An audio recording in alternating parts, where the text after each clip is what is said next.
Hello there and welcome to my channel Novice Modelling and the Midlife Crisis. My name is Andy and as you can see we've reached the completion stage of our Matchbox 1700 40165 U.S.S. Indianapolis build. We got it on our rotating spinny thing just to show you what we've managed to achieve in 3 days.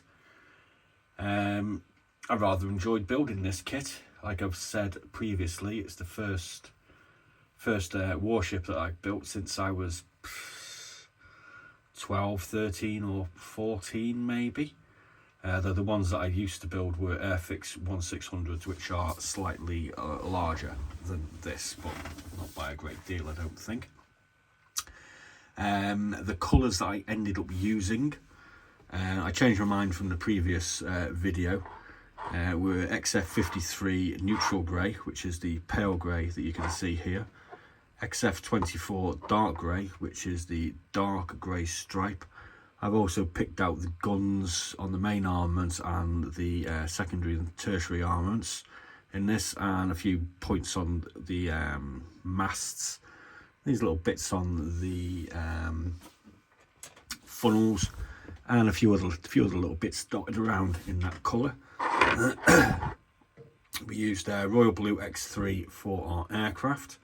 To be honest with you, that's turned out a little bit too shiny for my liking, but that's the colour it recommended and that's the only sort of really dark blue that I've got. We used XF60 dark yellow on our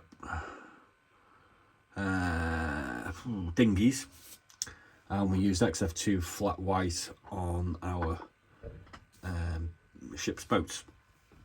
There was actually another colour that I was supposed to use, which is XF63 German grey, but that was basically just for a very thin stripe right along the bottom of the hull. I didn't really see the point in doing that. It seemed like an awful lot of hassle to me, and I was going to use XF66 light grey in place of one of the RAL colours that we recommended to use, which I think was mainly for the decking. Unfortunately, the colour itself it looks slightly different here on the tops, but it's practically the same colour when you apply it, so I just didn't really see the point, to be honest with you. You probably couldn't have even been able to tell the difference, so I didn't bother with that. I used Tamiya cement throughout the whole of the build, and I've been drinking this Brooklyn lager because obviously it's a U.S.S, it's a US cruiser. So it seemed sensible to drink an alleged US lager, although, like I previously said, this is actually brewed in Wolverhampton. So we'll have a quick look at the ship itself a little bit closer. It went together quite well, to be honest with you. I was quite pleasantly surprised, having not done one of these for a while. There were obviously a very large amount of, well, there's not a large amount, but there's quite a lot of very small fiddly bits, notably the guns and the masts, and these dinghies were quite a pain in the butt to actually put together. I did notice that one of the anchors was missing. I didn't find it. I'm not sure whether it was missing when I bought it or whether it fell off the sprue at some point, but I didn't remove it from the sprue myself, so we'll just have to say that one's got lost somewhere. Like I've said previously, there were a couple of little tiny gapping issues, but the one here has pretty much been covered up in the painting process. There is a bit of a gap here, but I'm not too unduly worried about that. Probably the most difficult parts I had to deal with was these top sections of the mast here, which this is quite rickety, and these ship's boats at the side here, they caused me all end of problems, and I ended up just sticking them to the deck, to be quite honest with you, because I pretty much just wanted to go and jump out the window with those. So yeah, I think it's all come together reasonably well for a first attempt.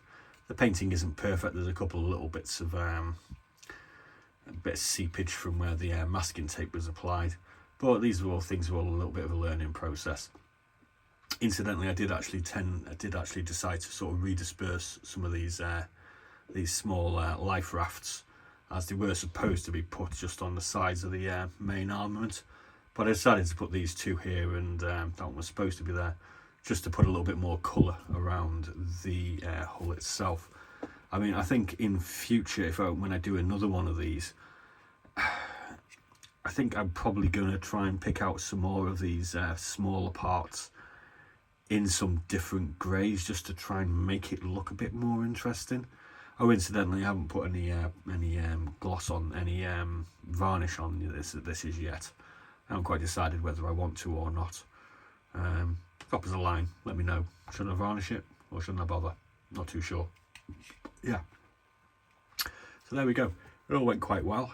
Like I say, I did actually build this in response to watching Catching the End of Jaws about 4 weeks ago, and I thought, that would be an interesting ship to build, because I was obviously aware that it was actually, it was the ship that took the atomic bomb to Tinian, and obviously the atomic weapons were dropped coming quite near to the date when they were dropped. So I knew it was the sinking day was coming up rapidly. So I thought that would be an interesting one to put a model build into historical context, so it were.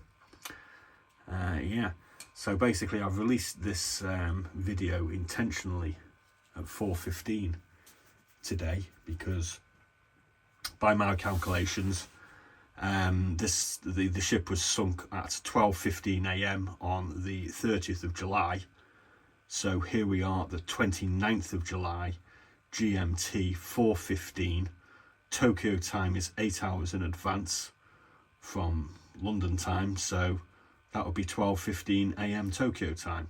So I've released this intentionally at 4:15, because I suppose by my mathematical logic, this is actually the time of the sinking. So that kind of makes it logical to me, I suppose. Obviously, like I said, the reason why I ended up building this kit was because I actually caught the end of Jaws, and obviously in that there is a rather famous monologue relating to the sinking of the Indianapolis, which I've actually pulled up online. So I kind of figured that at the end of the day, seeing as the film inspired the build, I'll now refresh your memory, if you like, as to Robert Shaw's quint dialogue from Jaws, and it goes as follows. I'll just need a quick swig of my lager first though. Japanese submarine slammed 2 torpedoes into her side, Chief. We was coming back from the island of Tinian to Leyte. We'd just delivered the bomb, the Hiroshima bomb. 1,100 men went into the water. The vessel went down in 12 minutes. Didn't see the first shark for about half an hour. Tiger, 13-footer. You know how you know that in the water, Chief? You can tell by looking from the dorsal to the tail. What we didn't know was that our bomb mission was so secret, no distress signal had been sent. They didn't even list us overdue for a week. Very first light, Chief, sharks come cruising by. We formed ourselves into tight groups. It was sort of like you see in the calendars, the infantry squares in the old calendars, like the Battle of Waterloo. And the idea was that the shark came to the nearest man.